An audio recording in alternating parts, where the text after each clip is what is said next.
Pourquoi avez-vous accepté d'être le parrain officiel de la fête des Normands? Eh ben, tout d'abord, déjà, merci de m'avoir proposé ce parrainage, parce que pour moi c'est important et c'est un honneur en tant que sportif normand.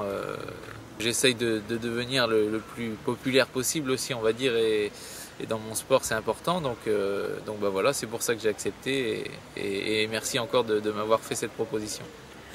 Qu'est-ce que ça représente pour vous d'être boxeur en Normandie, de pouvoir le vivre en Normandie? Bah, tout d'abord, c'est super parce que depuis quelques temps, on voit qu'il y a un public vraiment qui commence à me soutenir, à me suivre. Notamment, on l'a vu au dernier Zénith de Caen, c'était quand même une atmosphère assez extraordinaire. Moi, en tant que Normand d'origine, je le répète, et de commencer à avoir un tel soutien en Normandie, on voit qu'on peut partir sur des perspectives assez élevées et assez importantes. Pour tout le public aussi, ils vont avoir quelqu'un à soutenir, j'espère, à très haut niveau dans les mois et années à venir. Normand conquérant aussi.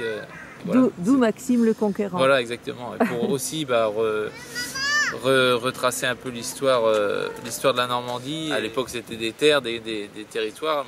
Moi, aujourd'hui, c'est plutôt des titres et des performances. Donc, voilà. Et un public. Et un public, ouais, exactement. On estime qu'il y a un point commun entre la boxe et la fête des Normands, c'est que les deux sont de beaux projets qui se portent au mental. Oui. Est-ce que vous êtes d'accord? Oh bah oui, je suis assez d'accord. Comme tout projet, de toute façon, c'est toujours déjà c'est des hommes, très souvent des bénévoles qui s'occupent de tout ça.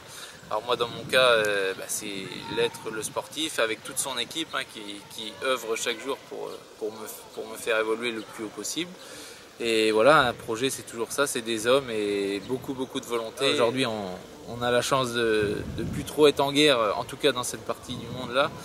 Et puis on peut s'exprimer à travers le sport, on peut toujours avoir cette combativité à travers le sport. Et puis fêter aussi, voilà, à travers des belles fêtes qui sont organisées comme ça par des hommes. Et ça, c'est plutôt pas mal, on va dire. Voilà.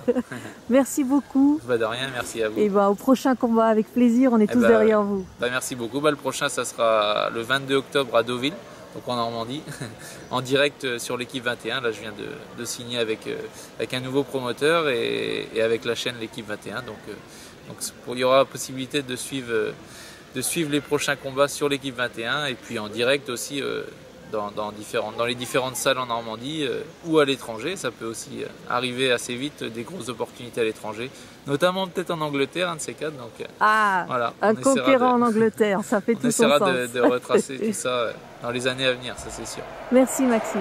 Merci à vous.